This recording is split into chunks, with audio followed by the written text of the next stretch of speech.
Our candidates, we have Christy Radbourne from the Green Party at my immediate right. We have John Rafferty from the New Democratic Party next to her. Don Rusnak for the Liberal Party. And at my far right, Mo Kamuzi for the Conservative Party. So we randomly drew the order for questions, and we'll start with Christy Radbourne of the Green Party. What will you do to encourage more employers to allow I'm sorry. I totally my apologies. We have opening statements, 1 minute each. I was just in a hurry to get going, sorry. So, Christy, your opening statement. Thank you. Thank you. I'm Christy Radbourne. I've been an educator for 15 years in this community. I've run 2 small businesses. I spent 10 years as a federal law enforcement officer in the United States, and I've been a social justice and ecological activist in this community since I arrived. Canada's natural resources, productive economy, and resourceful people should make us one of the wealthiest countries in this world. However, the Harper Conservatives have skewed and weakened the economy, failed communities by slashing funding and subsidizing multinational corporations, compromised our position as global leaders, and utterly failed to act in the face of climate change. Gleam's platform moves Canada forward. Our economic plan invests in people, strong communities, sustainable resource development, and closing the $350 billion infrastructure gap. By repairing relations globally, supporting and protecting small businesses, addressing climate change, and restoring faith in our government, we will build a Canada that works together. Thank you, Christy. John, your opening statement. Bonjour, Abenogiak, John Rafferty, non-Indigenous cause. Bonjour, hello everyone. I'm glad that everyone's here today. This is an interesting format, and I do hope we don't have the same questions as we had earlier. I've represented Thunder Bay Rainy River now for 7 years, and there are 2 parts to this job. One is the part that you do with your constituency and the constituency work you do, and the other is the work that you do in Ottawa.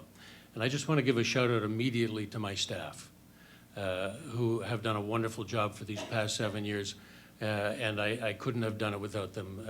We sort out a lot of problems for a lot of people. In Ottawa, I'm very proud of the work I've done, particularly with my work with veterans and Veterans Affairs. I'm very proud of our platform with retirement security for seniors, as I'm the architect of that, and how we move forward to ensure that we don't have any seniors in poverty. I like the plan. I hope I get a chance to talk about it tonight. Okay, thank you. Don. Thank you for being here. I'm going to thank everyone for being here, and I want to assure you that a small business person myself, I understand how hard it is to start from scratch and struggle to make your own business grow. You know the pressures, you and I know the pressures we all face in building our small businesses, and oftentimes government is more a hindrance than a help. But I want to take a step back and look at the big picture. The region is huge. I can attest to that by our 4 days in the west of the riding. Because of our unique region, the governments need to adapt to better serve businesses and businesses of our region. They need to help businesses when the business cycle and commodity markets hit their low points, and need to have programs and services tailored for our unique region. We're in a low point now, and have been for some time. That is why the $125 billion Liberal plan to stimulate the economy over the next decade is one you should be choosing when you choose your next member of parliament. The infrastructure investments won't only provide an employment boost, but also a boost. So you're wrapping up, right? Yes. And provide the building blocks that we need for the upswing in the market. Okay, thank you. Mo. Good evening, and thank you for coming. My name is Mo Kamuzi. I'm your Conservative candidate for Thunder Bay Rainy River, and I am a small business person as well. The Conservative government has a proven record.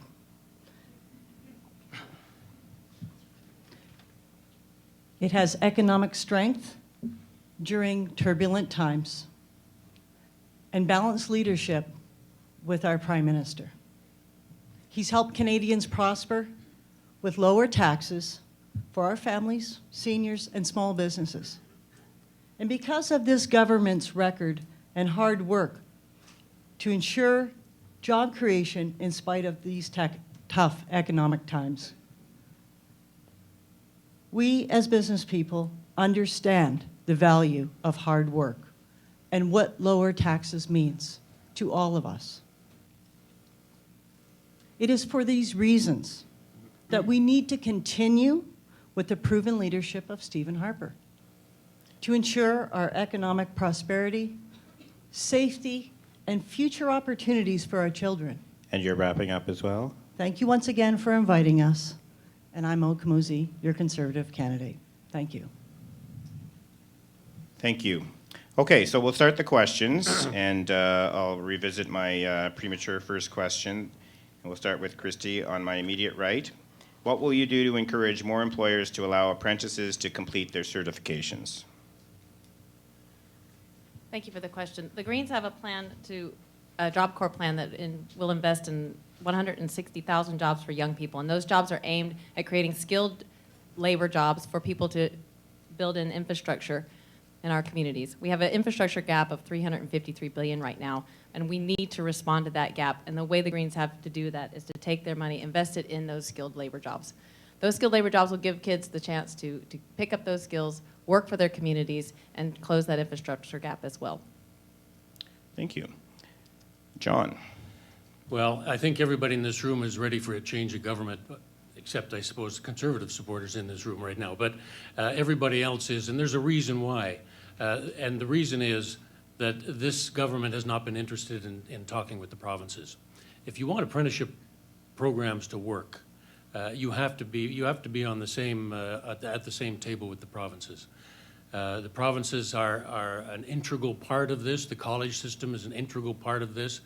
You know, I was chatting to a fellow the other day at the door, and he said, why do I have to go all the way to Toronto to complete, and all the expensive course that entails, to complete the next 4 months, in this case, of his apprenticeship program? And he shouldn't have to. But if the federal government and the provincial government are not at the same table talking about apprenticeships, you're never going to move ahead. You're never going to have that opportunity.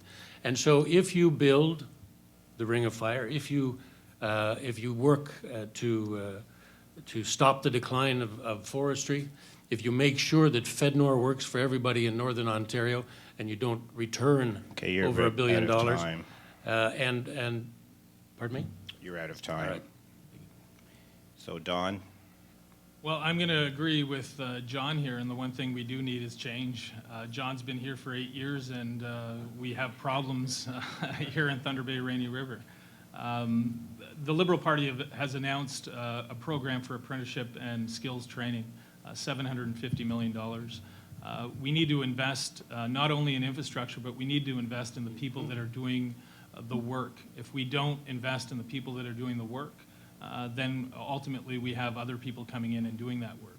I have friends that are in the trades, and I probably should have went into the trades first because they made a lot more money than me off the start.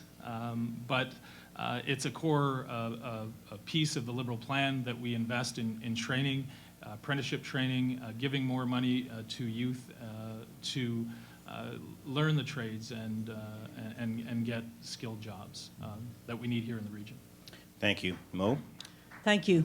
Our government has invested in the McIntyre Centre, which invested in skills and training. That skills and training will be there for our future generation, and the Ring of Fire, which is an important project that we have to continue. They understand the importance of keeping small business tax lower. They understand that employers have to hire people. By increasing taxes and stifling jobs, it's not helping our economy. So, keeping in mind that this economy needs to move forward, we're in neutral. There's money out there for this community to have, and it will take a proper representative to get that money and drive this community of ours out of neutral and forward. Moving forward, our government has continued to invest in our education for our children. They understand And that's that your is time our as future. well. Okay, we're not, so we're going to go to the 2 minutes of open debate, and Christy, you put up your hand first, so you can kick it off.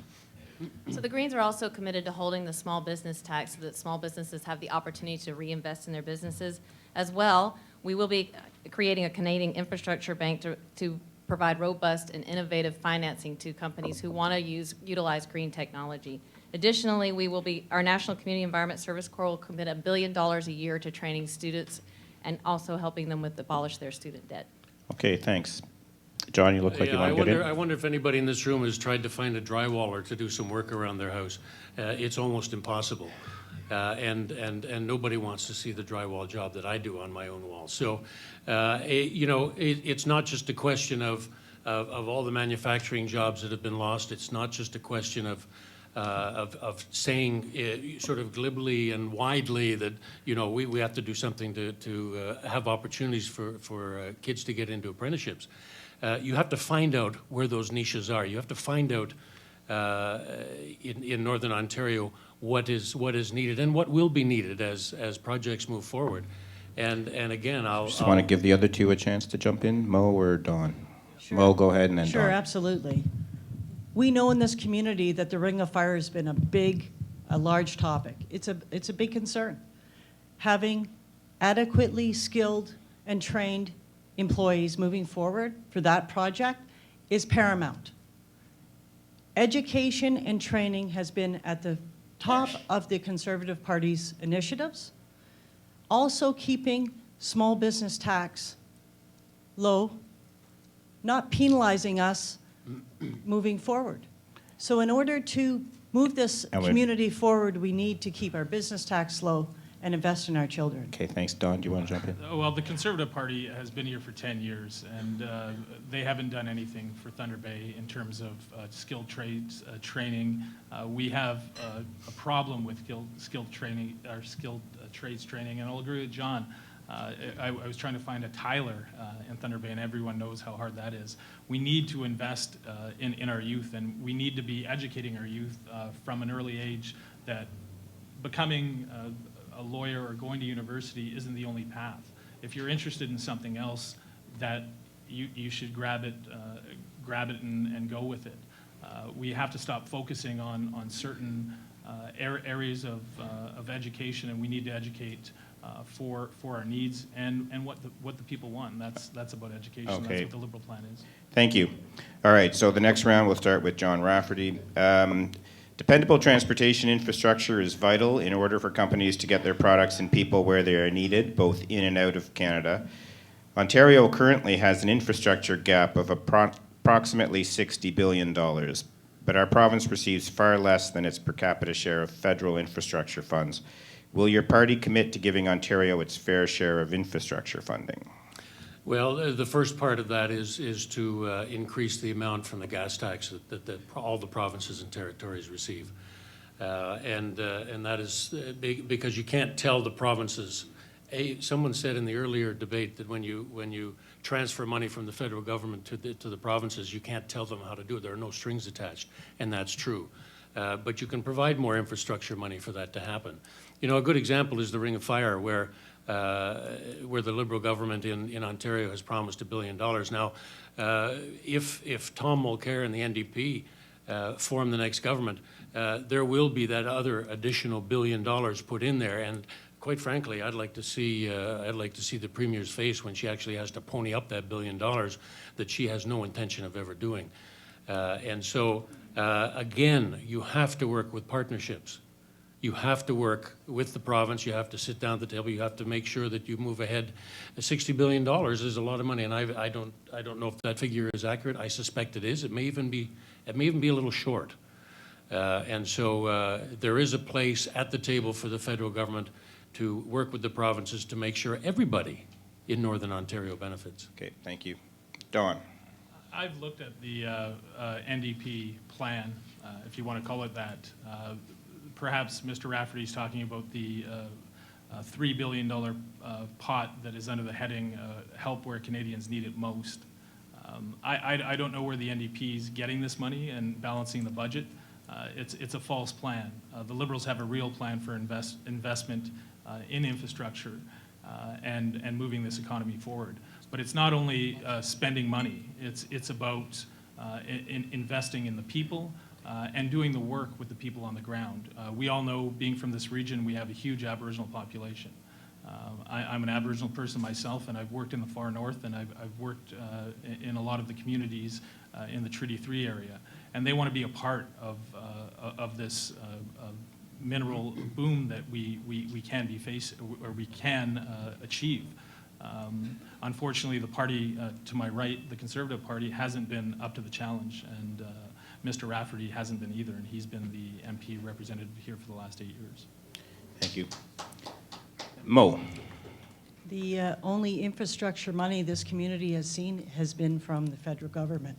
The cyclotron, the Highway 1117 twinning just recently, Health Sciences Research Institute, and there's many more.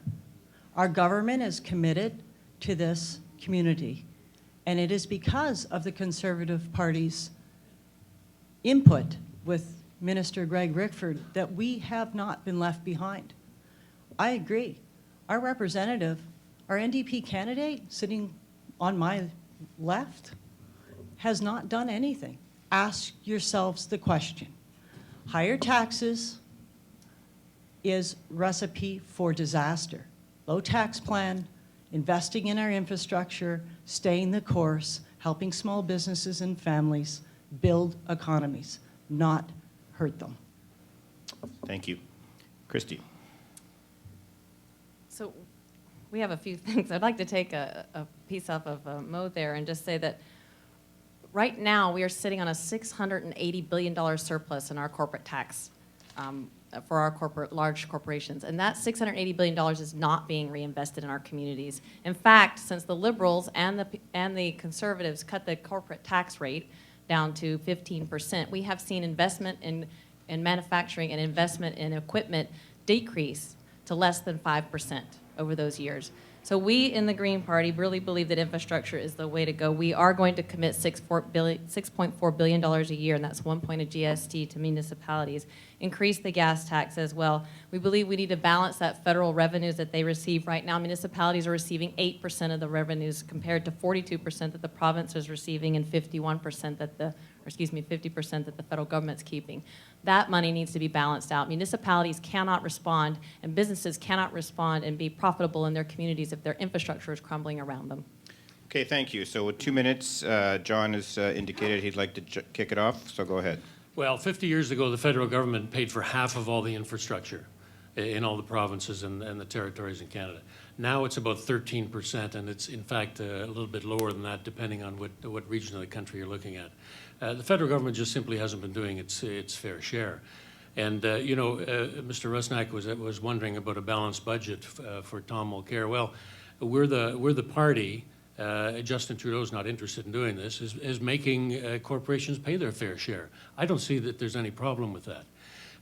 It's $680 billion, as Christy said, in dead money. I think that was the term that the late Jim Flaherty used to describe the trickle-down theory that Mr. Harper still believes in.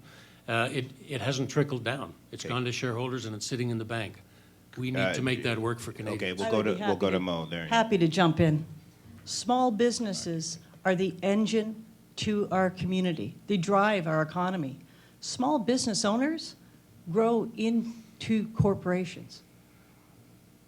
Penalizing companies for hiring people and employing people in our community is absolutely ludicrous. It's wrong. Keep our business taxes low. That encourages employment. Families spend money in our community, and that is what we need to do. Don't raise taxes. Okay, so Christy, you wanted to get in? Yes. Small businesses need the opportunity to move into green technology, and to do that, we have to give them the incentives to do that. That is holding the tax rate, but it's also giving them access to monies that they can apply for as well. Additionally, I want to mention that the single most largest impact on GDP in this country is investment in infrastructure, not corporate tax. In fact, that falls dead last in your bang for dollar for buck. Thank you. And Don, you want to finish off? Well, I apologize. I didn't get the orientation, obviously, so I didn't know. I thought we were going. Oh, okay, so I'll do it very quickly right now. After the 4 questions, there's 2 minutes of open debate, and whoever kind of indicates they want to jump in, I'll Okay. call on. Sorry, And there's the clock to help you. I would have indicated. All right. In any event, I agree with Ms. Camusi that, yes, we do need to lower the small business tax rate, and the Liberal Party is committed to lowering that tax rate from 11 to 9%. Lowering taxes, targeted lowering taxes is smart business, and that's what the Liberal Party is committed to do. If we just lower tax rates willy-nilly like the Conservative Party has been doing, or lowering taxes for the wealthiest Canadians, that doesn't work for all Canadians. The Liberal plan is about fairness, about about doing what makes sense. I can take ideas from the NDP, And we're gonna have to ideas wrap it from the up soon. Conservative Party, Quick. and if they're good ideas and they work for Canadians, we can use them. I'm a consensus builder. All right, thank you. So the 3rd question starts with you, Don. The switch to a voluntary household survey has resulted in the loss of comparable longitudinal long-form data that seriously impairs businesses' ability to track labor market changes and measure the effectiveness of our economic policies. Will you commit to reinstating the mandatory long-form census? Well, not only will I commit, but the party is committed to reinstituting the long-form census. That's valuable data that communities need. Communities like we were in Stratton last night aren't getting the data they need to make the decisions on policy that will affect generations down the line. There's so much that is lost with losing the long-form census. And sure, I didn't like filling out a long-form census, but that's important data that policymakers need to make the right decisions, not making willy-nilly decisions based on ideology like my friend to the Rights Party has done over and over again in the last 10 years, and that hasn't been good for Canadians.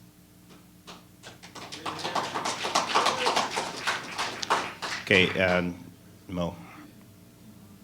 Our government did away with the long-form census because it didn't make sense. That's the position that they took. They believe that that's private information, and and that's what they stood by. And I agree with them. I believe that Okay, Thank you. so we've had a pretty courteous debate so far this evening, and I'd like for it to continue. So we'd like to extend the same courtesy that even the partisan supporters are extending to their candidates, so to extend it to all candidates. Thanks. Go ahead, Mo. Thank you. A voluntary household survey is not acceptable by our party. And I stand with our party on that decision.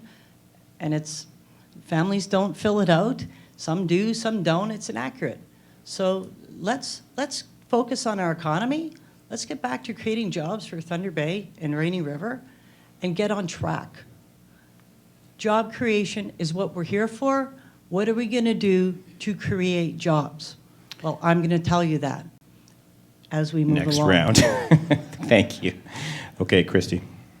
Yeah, just recently reading about this very issue, the fact that once the long-term census was eradicated, we actually lost 20% of our communities, our small communities in Canada. They disappeared off the map. Their data doesn't exist. What we need to know about them in order to form federal policy and federal funding decisions is gone. That kind of information allows us to skew numbers and say things like we have surpluses and we've created jobs, when that's not necessarily the truth because we don't have the long data that we need. This government has spent time muzzling scientists, muzzling data, and the reason you do that is to create a vacuum. And you know what's great about a vacuum is you can then fill it with your own stories and your own myths. The Green Party is committed to returning to the long-form census data. We're also committing to creating transparency in government, and that means returning good government decisions to science. That means recognizing and taking corporate influence out of science decisions and peddling political influence there so that we can make good, sound policy decisions and good, sound funding and fiscal decisions to move us forward. Thank you. John.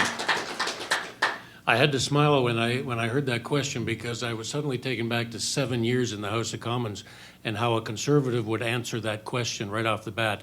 Mr. Speaker, I do not agree with the premise of that question. That would be their answer, And that would be all the transparency you would get. There would be none. This is about transparency, as Christy said. It's about not revealing anything about the federal government and what they're doing and how they're making plans or what money is actually there. But what the loss of this does is we are committed to bringing it back. What the loss of this does is not just federal government and its planning, it's provincial governments. And as we heard in Stratton last night, it's municipal governments that can no longer plan because they don't know what's going on inside their own municipalities. Thunder Bay is hindered the same amount. It has to do with EI, it has to do with people on ODSP, it has to do with that information that is so important if you're going to make decisions that are going to have an impact a year down the road, 5 years down the road, 15 years down the road. And I guess you can see that 3 of the parties are committed to bringing it back, and I'm glad to see that. Okay, thank you. Okay, so we'll kick off the 2 minutes of debate, but just very quickly, as I said last debate, the rule of thumb is roughly 30 seconds. That's what I'm trying to keep it to so we can stay on track. Christy, you look like you want to go? And once again, I'll just return to that census data is so valuable in us helping make decisions about seniors. We heard earlier in our debate tonight about senior decisions, housing decisions, infrastructure decisions. We can't make good decisions. We can't make good policy if we don't know what's going on in our own country. And I think can't emphasize that enough. The Greens really do believe in returning to what we call good government, and that means honesty, integrity, and transparency. We also believe in working across party lines, and we would convene a council of governments, which would include federal, provincial, municipal, local, First Nations, Métis, and Inuit governments in a real partnership to move this country forward. Okay, Don? Well, it's about good information and making good decisions, and the Liberal Party is committed to fairness in making those decisions. We need to be a partner with the provincial government and with municipal governments, and without that data, we can't make good decisions. Again, the Liberal Party is committed to bringing back the long-form census. And only that will provide the municipalities, province, and the federal government with the information to make the right decisions. Okay, thank you. John? You know, as I was doing research over this past year on retirement security in Thunder Bay Rainy River, I found out that 20% of seniors in Thunder Bay Rainy River either live at the poverty level or below. But that is an old number. I don't have any new numbers. And so if you're planning retirement security, if you're planning expanding CPP, if you're planning moving the retirement age back down to 65 from 67, if you're talking about $400 million injected into GIS to help those seniors, you have to know how many seniors there are. You have to know where they are. Mo, did you want to get in? I believe that right now in this community, our concerns are right now not the long census form. Our concerns in this room are how we're going to keep taxes low and create jobs. Thunder Bay Rainy River needs to move forward. And they can talk about long-form censuses and all that. Let's get to the real issue tonight, and that's job opportunity for our kids and our future. Thank you. Okay. Well, actually, you're up first for the next question, which touches on that. The Aboriginal population is a largely untapped resource that should be playing a bigger role in the economic development of northwestern Ontario. Does your party have anything new to propose? Oh, I'm sorry. No, okay, sorry. I got mixed up there. Aboriginal population is a largely untapped resource that should be playing a bigger role in the economic development of northwestern Ontario. Does your party have anything new to propose in approach to the federal government's relationship with the Aboriginal population? Thank you for the question. It's a great question. We know moving forward that the biggest job opportunity we have is the Ring of Fire. We understand that the province needs to put their infrastructure plan together that will create housing, opportunities for all people, especially the Aboriginal people, the First Nations people in that area. With skills training and education through the college, we will have the ability to provide good paying jobs for all our families. All our families. So let's get the province moving on their infrastructure plan. There are federal dollars available for this project. There will be investment into our families and communities for all our families. Thank you. Thank you. Christy. The first thing that we have to commit to is to implement the findings in the Truth and Reconciliation Commission. We must admit and accept the painful truth of the horrors of residential school. That means we must also commit to building a new nation-to-nation partnership based on mutual respect, in which we listen. Recognizing Indigenous rights and titles, negotiating good faith to settle land claims, and moving to repeal the Indian Act, should that be the consensus of First Nations, are commitments that the Green Party are prepared to make. We also want to recognize the critical importance of defending languages and cultures that are fast disappearing across this nation. New federal funding for culturally appropriate education in traditional languages is also another way in which we would open that communication and reach out to our First Nations and Aboriginal partners. We want to ensure access to quality public services for First Nations, Métis, and Inuit, and importantly, most importantly, adequate funding for housing, education, and healthcare, both on and off reserves. We recognize that we have a duty and responsibility as treaty persons to work equitably with our First Nation partners. Thank you. John. Thank you very much, and it's a very important question. I would like to just make my remarks, just talk about a couple of the things that a letter, Tom Mulcair's letter to Grand Chief Alvin Fiddler 2 weeks ago, and some of the things that he outlines. And I'd just like to share them with you because I don't want to stumble and mumble. I want to make sure that I get this all in. And of course, the very first is a true nation-to-nation relationship. The second thing that Tom talks about in his letter is within the first 100 days of taking office, an inquiry into murdered and missing Aboriginal women will take place. He talks about improving healthcare services provided by the federal government. He talks about beginning the work of closing the education funding gap, ensuring that every First Nation child has the same opportunities as every other child does in Canada. Improving essential physical infrastructure, housing, roads, drinking water, septic sewage. And you're running over time. How long is that letter? Well, It looks pretty long. It's 4 pages, but I'm just. Maybe we could touch on it all in right, the debate then. Okay, maybe Don. in the debate I'll talk about it a little bit. Well, being the only Aboriginal person on the stage, I know a little bit about Aboriginal issues. I've actually met with the Fort Frances chiefs yesterday, and we can't forget about the great things that are happening in our riding. Everyone's focusing on the Ring of Fire, and yeah, the Ring of Fire is a great opportunity for Ontario, and the Ontario government wants the federal government's help in building a road up there. And I've talked to prospectors and people involved in the mining industry, and they call it the Amazon of the North. But we need consultation with the First Nations. We toured New Gold's Atkinson camp yesterday, and it's an amazing partnership between Aboriginal communities and Aboriginal business, along with New Gold. They haven't even poured a bar yet, but they're pouring millions of dollars in there. There's 420 people at the camp, both Aboriginal and non-Aboriginal. There's Aboriginal groups managing the camps, Aboriginal business managing the camps. And it's a true partnership because there's jobs for people from Fort Frances and the region, people from Alberta are there. So I understand that.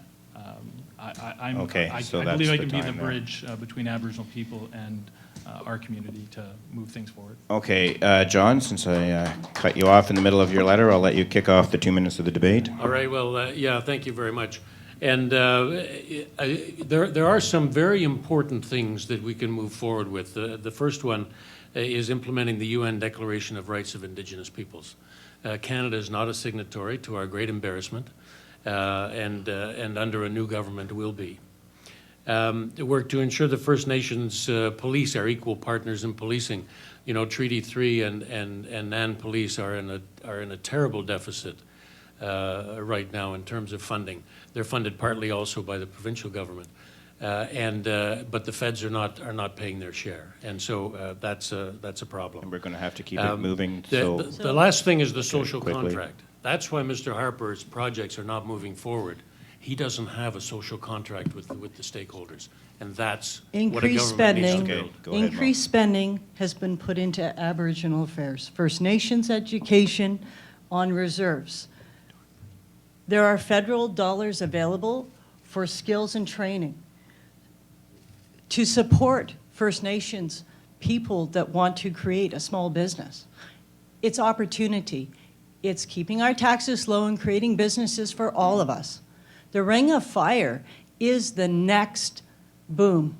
It must happen with everybody at the table, with consultations, but most importantly, the Liberal government provincially must get off their fannies Okay, and get the plan done. thank you. Christy? Excuse me, investment in our communities. Actually, this government committed to spending more on Canada's 150th anniversary or birthday than it did to education in Aboriginal communities in this country. Additionally, real consultation on the Ring of Fire means that we don't end up with a De Beers situation. We're right next to the richest diamond mine, one of the richest diamond mines in the world. It's a community living in a third world situation where the children can't even get education in a real school. Because the province won't Okay, get... sorry, no, we've got to get Dawn in before, because we're almost Well, out of that time. I met with the chiefs again yesterday, and I met with health service delivery providers in Couchiching First Nation yesterday, and despite what my friend to the right from the Conservative Party says, they've been cut, and cut. There's not a lot of money coming from the federal government, but it's not about money. There's a certain pot of money provided by the federal government for everything the federal government does.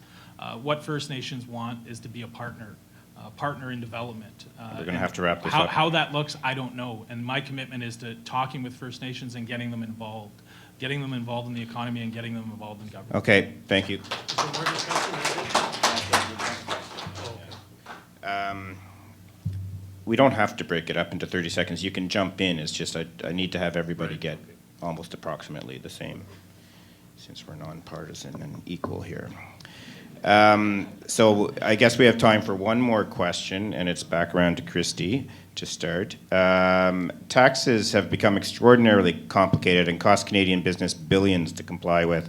What steps will your party take to simplify the tax system?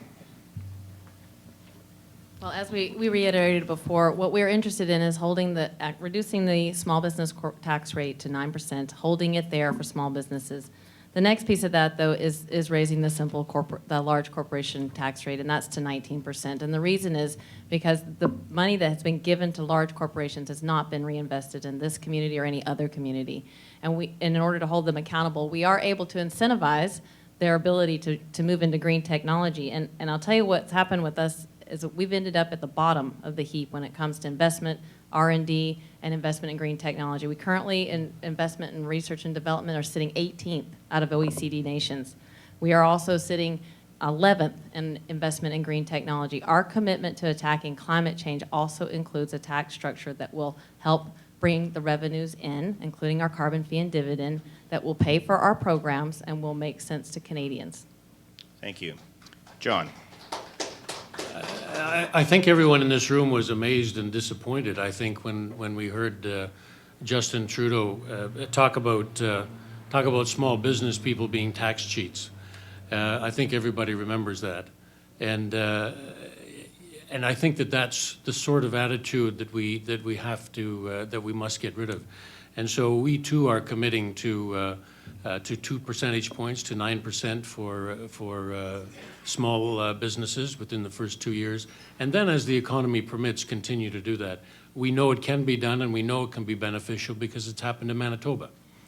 Manitoba small business rate is actually 0% now. We know we can get there. And I, quite frankly, don't think that small business owners and mom and pop operations are tax cheats. But combine that with corporate tax increases, and you heard us briefly, both Christy and I, talk about $680 billion in dead money that is sitting in bank accounts of corporations.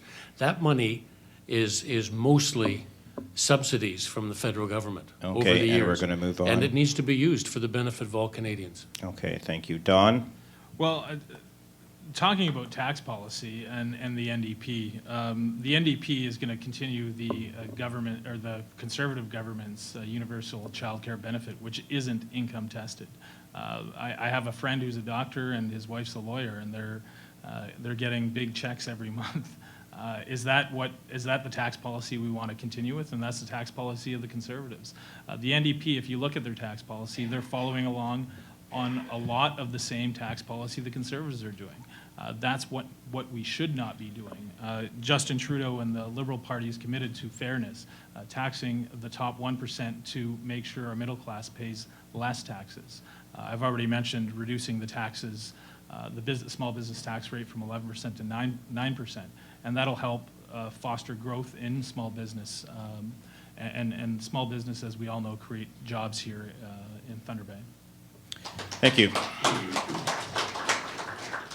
Mo. 1.3 million net new jobs. 1.3 million net new jobs committed by 2020. Small business tax decreased from 11 to 9%. Universal child tax credits paid directly to you, to family members, so they can stay at home, raise their children, and help run the small business. Our government is committed to ensuring that small businesses continue to get looked after. We keep the taxes low, we look after our communities, we create jobs, and we stay the track. Thank you. Okay, so this will be our final debate portion of the evening, so I'll give you a little leeway. You know, like I said, people can jump in. I just want to make sure everybody gets roughly the same amount of time. So, Christy, you had your hand up, so you go ahead. So a latest Ipsos poll tells us that 85% of Canadians support an increase in the large corporate income tax. That's because we need the dollars to be produced for spending on infrastructure. Infrastructure dollars spent create $1.43 of GDP for every dollar we spend. They also are predicted over the next 5 years to create 9.4 jobs per $1 million spent. That boosts our employment between 81 and 88,000. If you really want to create jobs, you need to invest in your communities. As I said before, even the conservative budget from 2009 recognized that investment in infrastructure and housing was the single largest factor in increasing GDP, not lowering corporate tax rates. John? It's always interesting because I've heard Mr. Harper talk about 1.2 or 1.3 million net new jobs. He talks about it all the time. In fact, since 2008, there are 200,000 fewer jobs in this country since 2008. So I don't even know how he figures out net new jobs. No one's ever actually asked him, I guess. But we have fewer jobs now than we did in 2008. And the quality of the new jobs that are happening are at a 25-year low in terms of pay, in terms of benefits, and you know, fewer benefits, less pay, and our, you know, I will say that our economy does remain fragile. We don't know what's going to happen to oil and oil prices, and whether we like it or not, we do depend for a lot of our GDP from energy products, and so. You know, Don, you can jump in at some point. Speaking of jobs and entrepreneurs and growing business here in Northwestern Ontario, I've had the opportunity to meet with several young entrepreneurs and several very successful business people here in Thunder Bay that have been trying to get help from our current MP here in Thunder Bay and haven't gotten the help. And they don't want money from the federal government. They just want the doors open in Ottawa. And they said they've repeatedly sent him emails, went to his office and tried to get meetings. That's not what our MP should be doing, ignoring people who are willing to spend money and invest in our mills here, invest in our businesses, and our MP should be able to open those doors in Ottawa. Mo, you want to get in? Yeah, I do. Look to Kenora. Greg Rickford has proved that a Conservative can be elected. Not only can a Conservative be elected, but they have been extremely generous with Thunder Bay not having a sitting MP. Your MP that sits now has voted against everything, every good initiative for this community. Every good initiative. The long gun registry, the universal child tax credit, small business tax credit. He's opposed to all these things. Lower taxes create jobs. Deficit spending kills jobs.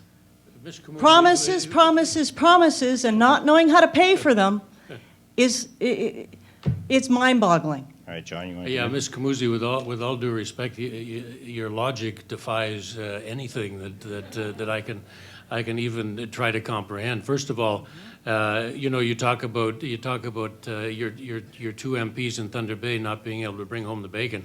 Last night, you said that Thunder Bay has received more than any other northern community. Because of Greg And Rickford. so, not because of Greg Rickford. Minister Greg Rickford. And so, and I don't even know what your long gun registry comment made. Bill It C-40 made no sense to, Bill- that made Bill- no sense to me at all. Bill C-42, Yeah. John, you voted against. All of us are hunters and anglers, there's some of us in this room, and you voted against our way of life and everything that's important to us. Bill C-42, the common sense firearms legislation. Don't be fooled. Your NDP representative did not bring money to Thunder Bay Rainy River. It was the minister, Greg Rickford, that did that, and the federal government. That's Morning. where you got Highway 1117, the cyclotron money, and there's more. There's more money at a government level. I think- Okay, But so you need Don, an MP that Don, can you get better that. jump in there. I think the provincial government has poured far more money into the four-laning of the highway to Thunder Bay and Riverhead. And right before this election, your minister came out and made a small announcement for a small section. Your government has been To me- absent in this riding To me, that for section, far too long. that and section protects our families and keeps them safe. My father was killed on Highway 1117, so this is not a joke to me. Infrastructure dollars to the highway to make sure that we're connected properly to other sectors Ms. will Kamuzi- encourage job opportunities. Ms. Kamuzi, it's not a joke. It's very And serious. small business I have a opportunities. party favor on my arm from our northern highways. I was in a bad accident too, and I feel bad for your loss. But Any let- money let's- that's come to this community has been at the let's be benefit of the sure- federal government and Greg. I'm Minnick. gonna Okay, I'm gonna so respectfully I think disagree with you. that's, your arguments have been stated. So we're going to move to closing statements now, and we'll do them in the reverse order of what we had the opening statements. So Mo, you'll start.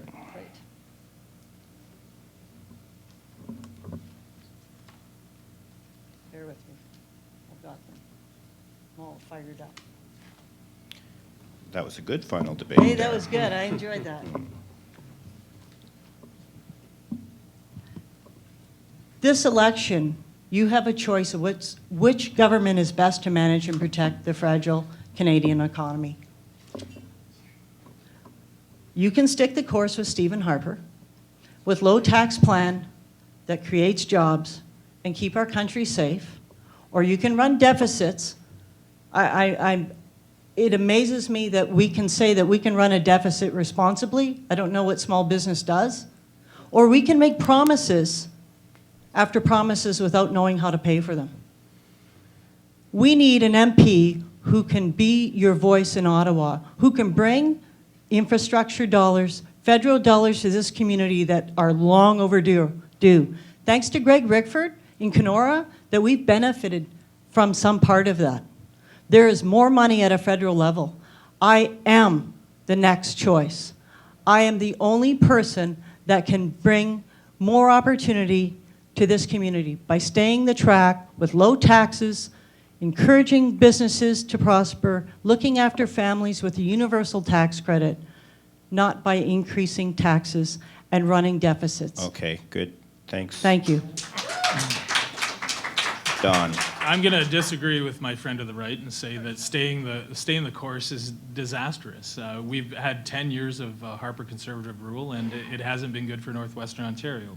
In my opening remarks, I said that the region must reinvent itself. The Liberal Party's infrastructure program is meant to kickstart private sector investment.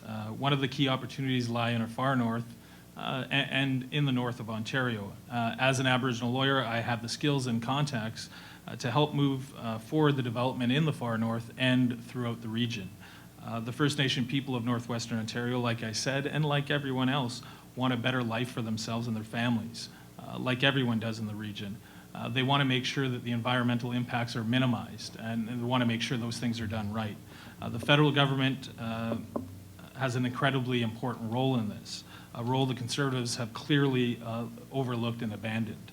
I'm ready to roll up my sleeves and begin the process of bringing all parties together and get the necessary agreements in place to make sure we can do these developments and do these developments responsibly. Under the Conservatives, we've lost a decade. The NDP, we've had a member here for 8 years and he hasn't done anything in that regard. We can have a brighter future, but I need your help.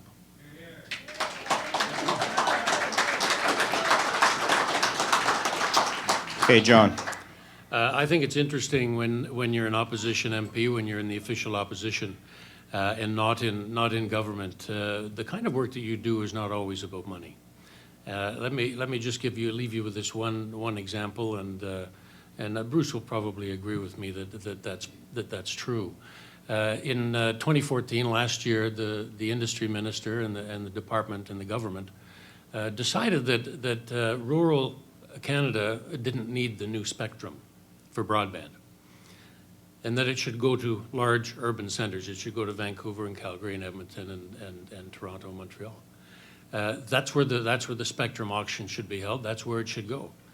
But through, and you know we have a number of NDP MPs in Northern Ontario, so our Northern Ontario caucus, along with many municipalities in Northern Ontario, approached the minister and talked to the minister and said, you can't do this. This isn't right. This is not good for rural Canada. Eventually, he and Industry Canada backed down, and we did not lose that broadband. So it's not just about how much money came to Thunder Bay. And by the way, I'm very proud that so much money came to Thunder Bay. We're out of time but there. it's about the other kind of work that we do. Okay, thank you. Christy? Well, I'm glad Mr. Rusnak mentioned the environment. No one else has tonight. We cannot uncouple the climate change from the economy any longer. Both the Globe and Mail and many other outlets agree that it not only affects our economy and our economic costs, it affects our business opportunities, and affects our pensions as well. It is the single greatest challenge we will face, but it is also the single greatest opportunity. And we need to empower small businesses, medium-sized businesses, to be able to innovate and meet that challenge. We do have a plan to do that. Small businesses generate 80% of the jobs in this economy. We have a federally funded $1 billion proposed green technology commercialization grant that will encourage just that kind of investment.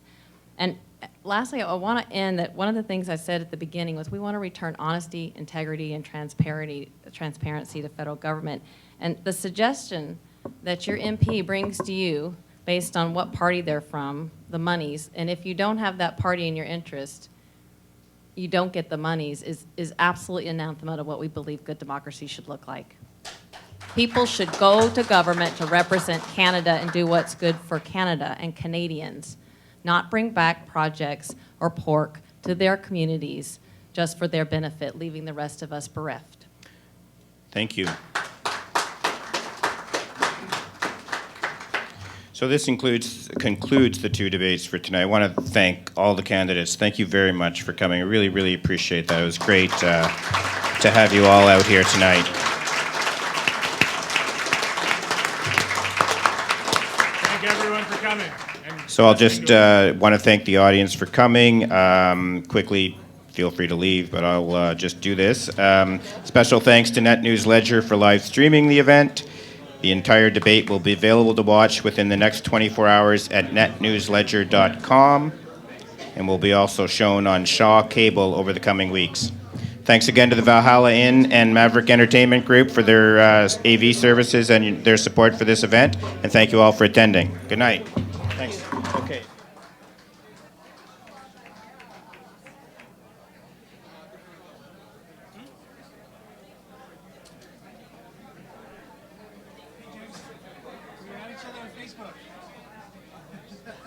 Here's my card. You have some time, maybe you can help me out with a little bit of marketing? Yeah. Oh, yeah. You have some time.